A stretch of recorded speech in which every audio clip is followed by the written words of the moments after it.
अपने बनकर Jharkhand coaching classes कर यूट्यूब चैनल में बहुत बहुत स्वागत है। तो हमने पिछला वीडियो में नागपुरी व्याकरण और साहित्य कर JSSC CGL में जो सिलेबस देवल है सेकर बारे में चर्चा करत रही। अब झारखंड में एक और वैकेंसी आया जहाँ उत्पाद सिपाही कर इकर में भी नागपुरी व्याकरण के जो सिलेबस देवल है लगभग वही है जे कि JSSC CGL में पढ़े है। इकर में रौरे मन के शिष्ट साहित्य में एक अलग किताब पढ़े हुई जेकर नाम है कि मंजर भाग 2। तो वहाँ बनकेवरा भाग 1 पढ़े है और यहाँ मंजर भाग 2, बस इतना अंतर है। और लगभग दोनों का जो सिलेबस है वो एक ही समान है। तो हमने के पढ़े में आसानी हुई।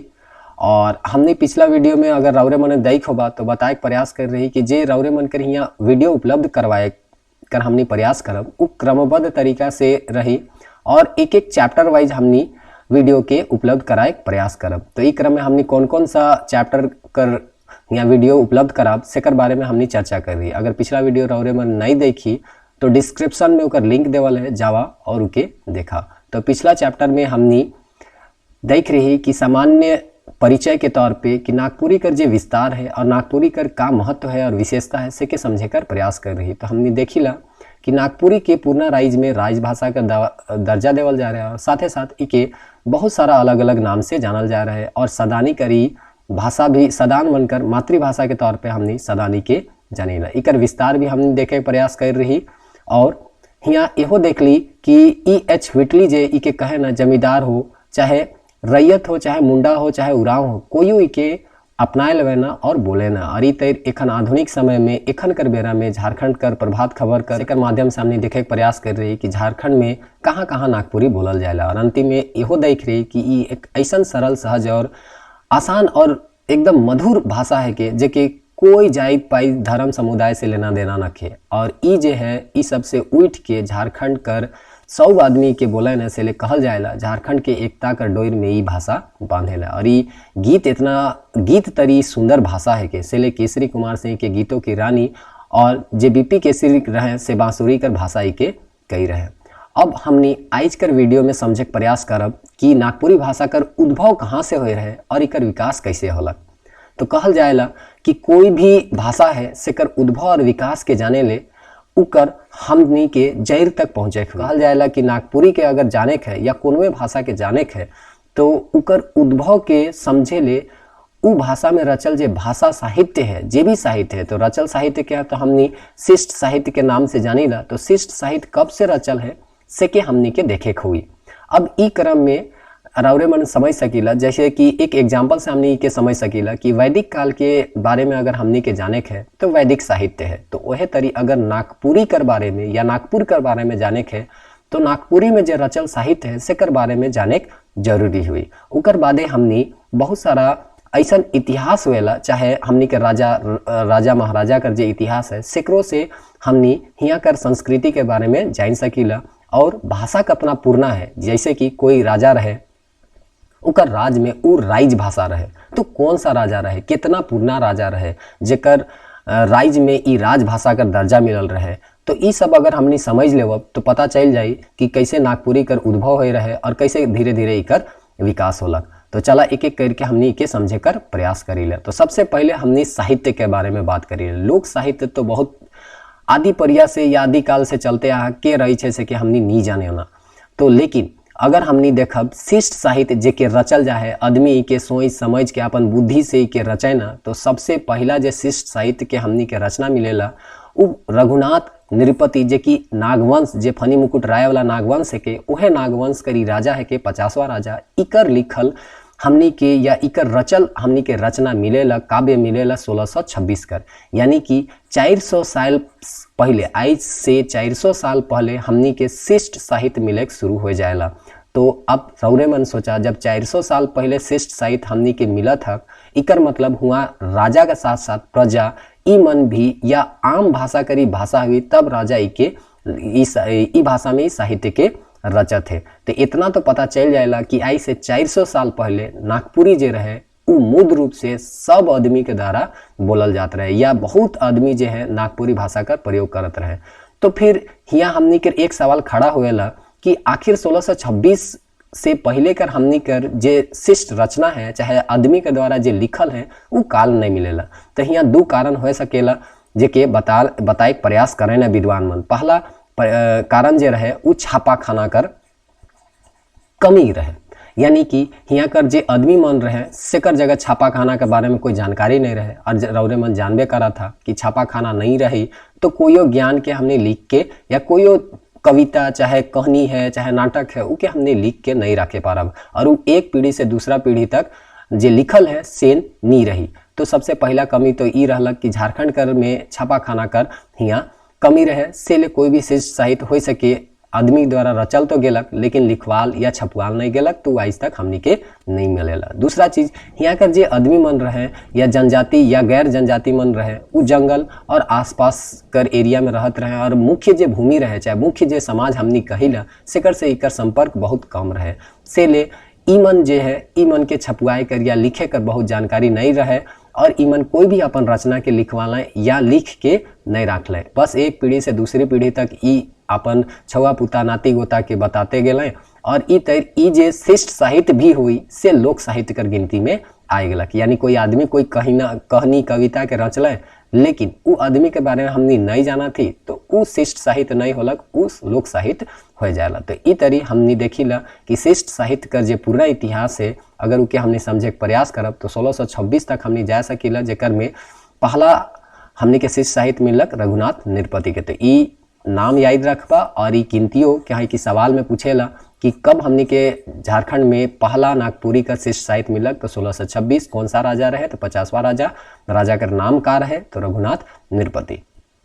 अब हमने देखिला कि नागपुरी का पहल शिष्ट रचना तो रघुनाथ नृपति कर रहे, लेकिन इस शिष्ट रचना के स्थापित करे काम जे कर लें चाहे विकास करे जे काम कर लें वो हनुमान सिंह रहे। कहल जाएला ई हनुमान सिंह जे रहे ये जे है 3 लाख काव्य का रचना कर ले, जेकर में 1 लाख रहे से के गंगा माई के समर्पित कर दिले, 1 लाख के कहल जाएला अग्निदेव के समर्पित कर दिले, और 1 लाख जे है एखनो नागपुरी जे कविता है चाहे काव्य है सेकर शोभा के बढ़ात है। यह तरी महंत घासी है ई मन रचल घासी रामालय कंचन आलय। कंचन कर में एगो सवालों पूछल जा रहा है, कंचन कर जे पूरा नाम का है के, तो इकर नाम है कि चुन्नी राम दुबे।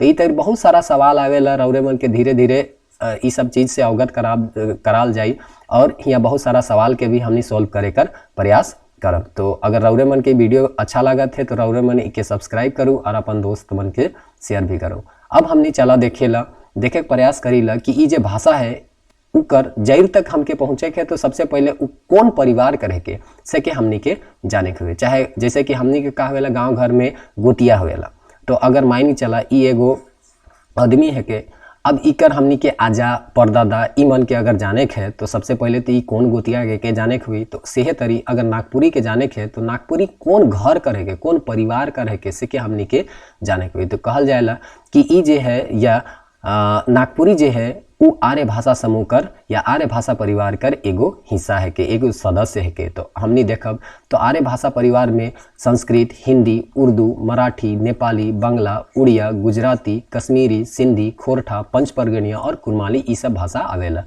बहुत सारा एग्जाम में चाहे JSSC कर एग्जाम में ही पूछल जाएला, काहे कि भाषा इकर एगो चैप्टर है जेकर में रौरे मन के पढ़े के हुई, और उकर में सवाल आवेला कि जैसे रौर मन के दे देवल जाई कि जे सिंधी है वो कौन सा भाषा परिवार में आवेला, चाहे मालतो या द्रविड़ भाषा परिवार में आवेला, कुड़ुक जे है वो द्रविड़ भाषा परिवार में आवेला, जनजातीय समूह कर यहाँ जे भाषा है से ऑस्ट्रो एशियाटिक में आवेला, नॉर्थ ईस्ट कर जे भाषा है के से सीनो तिब्बती में आवेला, अंडमानी भाषा परिवार जे अविनता अभी जे है हाल फिलहाल में के एक भाषा परिवार के अंतर्गत में राइख है। तो ई तरी हमने इतना जाने का प्रयास करी, यहाँ तक कि अंग्रेजी के पूछल जाएला कि कौन सा भाषा परिवार है, तो अंग्रेजी भी हिंद आर्य भाषा परिवार कर ही एगो सदस्य है के।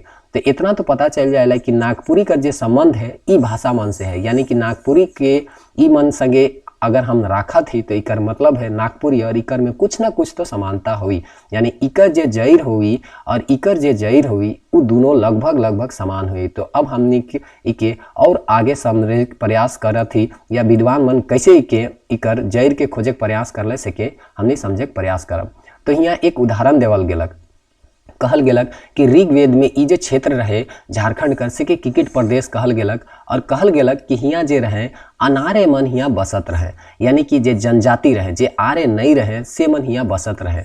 तो जे ईमन रहे से के एक नाम देवल गेलक जेकर नाम रहे व्रात्य, जेमन हिंदे हुंदे घूर फिर के शिकार करके अपन जीवन बसर करत रहे। तो हियाँ आलय आर्य मने और आर्य आलय और हियाँ जे व्रात्य रहे से के दीक्षित कर लें, शिक्षा दिले, पढ़ालें लिखालें, चाहे जे भी ज्ञान उमन कर रहे वैदिक ज्ञान से के ईमन देवे के प्रयास कर लें और से लिए ईमन के व्रात्य देव कर उपाधि भी मिलक जे आर्य आलय हियाँ।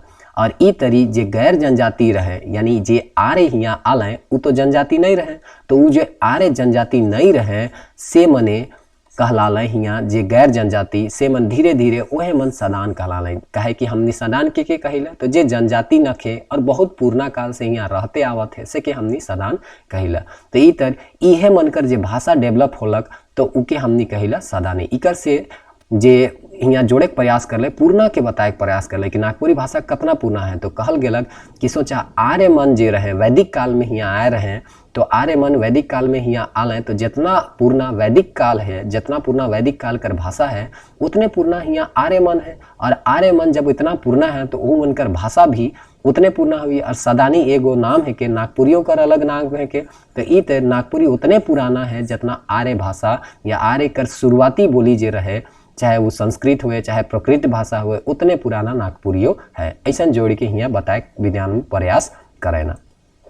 और अगला प्रयास का करेना तो पीटर शांति नौरंगी इकर स्वतंत्र आख्यान करेना कि केकरू उप बोली ना लगे, बल्कि ई जे है बहुत प्राचीन काल से रहते आ रहे हैं और इकर उद्भव उसने होलक जैसे संस्कृत और प्राकृतिक भाषा कर होलक। तो संस्कृत और प्राकृतिक भाषा कर जैर से के जोड़ के दिखाई प्रयास करें कि जितना पूर्णा संस्कृत और प्राकृत है उतने पूर्णा नागपुरी भाषा। हरी के पीटर शांति नौरंगी रामायण कालीन निषाद जाति से जोड़ के देवे न। यह निषाद कालीन राउरे मन के तनी वनी जानकारी हुई थी। जब खन राम जी है वनवास जात रहे तो गंगा नदी जखन पार करत रहे से बेरा पार करे के बेरा यहाँ जनजाति मन कर जे एक तरह से यहाँ रहत रहे से मन कर निषाद एक राजा रहे, तो निषाद राजा से ई मनकर राम मनकर यहाँ स्वागत भी कर रहे हैं। तो ई जे निषाद है सेकरे बिगड़ल रूप है के निषाद कर बिगड़ल रूप है के सदान, ऐसा कहे ना पीटर शांति नौरंगी। और यह सदान कर भाषा बनलक आगे सदानी। तो सब विद्वान कर अपन अपन मत है के राउरे मन के जाने के कि कौन सा विद्वान कौन सा मत दई है। तो पीटर शांति नौरंगी के बारे में अगर पूछा जाए तो राउरे मन याद रखबा कि रामायण कालीन निषाद से के जोड़े ना और संस्कृत और प्राकृतिक भाषा से जोड़ के देखा ना कि जितना पूर्णा संस्कृत और प्राकृतिक भाषा है उतने पूर्णा हमनी कर नागपुरी भाषा है। अब हमने देखा योगेंद्र नाथ तिवारी का कहना। तो योगेंद्र नाथ तिवारी जो है वो इतिहास से जोड़ के, जैसे हमने एखन कहली कि हमने के अगर कोई भाषा के समझे है तो दो तरीका है। पहला तो साहित्य के हमने देखा कि कितना रचल है, तो वो तो हमने देख लेली। अब हमने देखा थी इतिहास के संदर्भ में कि यहाँ कितना पूर्णा इतिहास है। तो हमने जानी ला कि यहाँ जो पहला गैर सदानी या गैर जनजाति जे यहाँ एक तरह से राजपाट चलक उ फनी मुकुट रायकर से ही शुरू हुएला। एक तरह से ई जे रहे उ सदान रहे यानी गैर जनजाति रहे। और कहल जाएला इकरो से पहले जे मदरा मुंडा कर मंत्री रहे चाहे पुरोहित रहे, ई रहे युधिष्ठिर दुबे जी के सदान कर पूर्व पुरुष कहल जाएला। तो एक नाम याद रखबा कि सदानों का पूर्व पुरुष के कहल जाएला। तो युधिष्ठिर द्विवेदी या दुबे के नाम से इकर जानल जाएला। उकर बाद फनी मुकुट राय के राजा बनायल गलक और ई जे है सदान कर आदि पुरुष का नाम से जानल जाएला। तो ये सब MCQ बनेला जेके हमनी नेक्स्ट वीडियो में प्रयास करब कि MCQ बनाए के राउर के उपलब्ध करायल जाए। और कहल जाएला इतना ही नहीं, अब सोचा ईमन सदान रहे तो ईमन कर भाषा का रही सदानी रहे। तो इकर से भी फनी योगेंद्र नाथ तिवारी जोड़ के कहला है कि जब सदान फनी मुकुट राय कर काल से रहे तो मन कर भाषा जो सदानी है से हो ओहे मन कर काल से हुई। और यहाँ दो मत है जब फनी मुकुट राज का राइज काल रहे या तो 64 ईस्वी माने ना या 10वीं शताब्दी के आसपास में माने। तो अलग अलग विद्वान अलग अलग माने। तो इतना तो कंफर्म है कि या तो ये 64 ईस्वी आसपास ई नागवंश कर स्थापना होलक, तो ई भाषा भी लगभग 64 ईस्वी से चलते आवत है और उतने ही पूर्णा है। और एक दूसरा मत के अनुसार हम मान सके कि 10वीं शताब्दी जे माने न फनी मुकुट राय या नागवंश का शुरुआत 10वीं शताब्दी से होलक, तो ओहो मत के अनुसार अगर हमने मानब तो हमने देखी ला कि नागपुरी जे भाषा है उकर प्राचीनता 10वीं शताब्दी तक जाएला। उकर साथे साथे योगेंद्र नाथ तिवारी इहो बताए के प्रयास करें कि यहाँ कर जे नदी है गांव है वो नागपुरिया नाम निकर झलक मिलेला, चाहे कोई नाम यहाँ पे हो जाए। तो है शंख नदी है, सोनरेखा नदी है, कोयल नदी है, रौरे मन कर और भी बहुत सारा ऐसा जगह उगा कर मंदिर उंदिर कर नाम मिलेला जेकर में नागपुरी कर झलक मिलेला। और ई तरी योगेंद्र नाथ तिवारी के इकर प्राचीनता के जोड़ेना। उकर बादे अलग जॉर्ज अब्राहम गियर्सन, और ई जे है एक ICS रहे जे लगभग 30 साल तक हियाँ सर्वे करवा लें पूरा भारत कर लगभग 364 लैंग्वेज कर भाषा कर हियाँ सर्वे करवा लें। और उकर बादे 1928 में ई पब्लिश कर लें जेकर नाम रहे लिंग्विस्टिक सर्वे ऑफ इंडिया। तो राउर मन के पूछल जाई कि लिंग्विस्टिक सर्वे ऑफ इंडिया केकर द्वारा या केकर अध्यक्षता में करवाल गेलक, तो राउर मन के याद करे है कि उ के रहे तो जॉर्ज अब्राहम गियर्सन। हियाँ से सवाल बनेला, ई मन के राउर मन ध्यान में रखबा। तो ई जब सर्वे होलक तो हुआ नागपुरी कर भी सर्वे हुई तो उकर बारे में कहल गेला कि या गियर्सन महोदय के जे टीम रहे या गियर्सन महोदय के जे अध्यक्षता में जे टीम रहा से कहलक कि भोजपुरी कर ई उपबोली है कि नागपुरी। और बाद में यही चीज के आगे गियर्सन महोदय ही कहलें या उकर टीम के द्वारा कहल गेला कि ई जे है पूर्वी मगही कर ही एक भाग है के या उकरे एक रूप है के। तो ई तरी ई दू मत दिले भोजपुरी कर उपबोली और पूर्वी मगही है के ऐसा कहल गेलक। अब इकर जे मत है के इके कोई कोई माने वाला या इकर सपोर्ट में खड़ा हुए वाला या इकर जे मत है से के स्वीकार करे वाला रहे डॉक्टर उदय नारायण तिवारी, जयचंद्र विद्यालंकर, पंडित बलदेव उपाध्याय, डॉक्टर कृष्ण उपाध्याय। तो ईमन जे भोजपुरी कर उपबोली है के नागपुरी से के ईमन मत के स्वीकार कर लें। वह तरी पूर्वी मगही मत के स्वीकार करे वाला डॉक्टर विश्वनाथ प्रसाद, डॉक्टर संप्रति आर्यानी रहे। तो ई सब नाम पूछेला कि पूर्वी मगही या भोजपुरी कर उपबोली के रूप में के कहलें तो डॉक्टर गियर्सन कहलें। उकर बादे ई भी कहल जाएला कि पूर्वी मगही से या भोजपुरी से जोड़े वाला के रहे सबसे पहले तो गियर्सन ही रहे, पहला आदमी यह रहे। तो ई नाम के भी रौरे मन याद रखवा। फिर डॉक्टर BP केसरी भुवनेश्वर अनुज जैसन विद्वान मन आले और कहलें ई मगधी कर अपभ्रंश रहे। मगध हियाँ रौरे मन जानत होगा मगध राज्य के अंतर्गत ई आवत रहे झारखंड क्षेत्र। तो मगध में जो भाषा बोलत रहे उकरे ई अपभ्रंश है टूट फूट के नागपुरी निकल है। डॉक्टर BP केसरी भुवनेश्वर अनुज करी माना है। लेकिन आलय श्रवण कुमार गोस्वामी और ई कहलें कि नागपुरी भोजपुरी भाषा ना लगे मुदा बिहार कर चौथा भाषा। जैसे कि मुख्य भाषा बिहार में तीन और भाषा रहे तो 3 गो भाषा के साथे साथे एगो भाषा जे है वो नागपुरी भाषा है कि ई केकरू उपबोली ना लागे या केकरू से ई है ना केकरू से कोई लेना देना इकर ना लगे। ई जैसे 3 गो भाषा हुआ मुख्य रूप से है उसने ई चौथा भाषा है के। तो ऐसा कहे वाला डॉक्टर श्रवण कुमार गोस्वामी रहे। तो सबकर मत के रौरे मन के याद करे है कहे कि सबकर अलग अलग मत कर पूछल जाएला कि के का कहल है। अब हमने इकर विकास के देखा कि नागपुरी के कैसे विकास होलक। तो देखा कि 1948 के आसपास में पटना में आकाशवाणी कर स्थापना होलक। तो हियाँ से आदमी मन जात रहे और नागपुरी में चाहे हियाँ कर जे भी लोकल भाषा रहे सेकर में अपन जे भी कविता रचना जे भी रहे रचना उके हुआ बताते रहे। लेकिन समझ गेलक कि अगर आपन यहाँ जे झारखंड है उकर में एगो आकाशवाणी रही तो हमनी आपन जे भाषा है उकर विस्तार हमनी या उकर विकास हमनी बहुत अच्छे तरीके से कर सकेले। तो फिर आकाशवाणी के यहाँ डिमांड हुए लगलक और 27 जुलाई 1957 या कह सकेले 57 उकर में उस समय आकाशवाणी रांची कर स्थापना होला। उकर बाद यहाँ तरह तरह कर हियाँ नुक्कड़ नाटक कर हियाँ प्रसारण होलक और यहाँ कर जनजातीय भाषा एक तरह से उकर धीरे धीरे विकास हुए लगलक। जनजाति के साथ साथ गैर जनजातीय जो भाषा जे सदानी हमने कहा थी सेहो भाषा मनकर हियाँ विकास हुए लगलक। उकर बादे नागपुरी कर अगर शैक्षणिक सफर शुरू होलक कहल जाएला 1973 से धीरे धीरे इकर बहुत सारा किताब मने रचना हुए लगल। और उकर बादे हियाँ 1980 में जनजातीय एवं क्षेत्रीय भाषा विभाग कर भी स्थापना होलक और धीरे धीरे 1921 से हियाँ MA स्तर कर पढ़ाई शुरू हो गलक। और इकर विकास कर प्रक्रिया एखनों तक जारी है।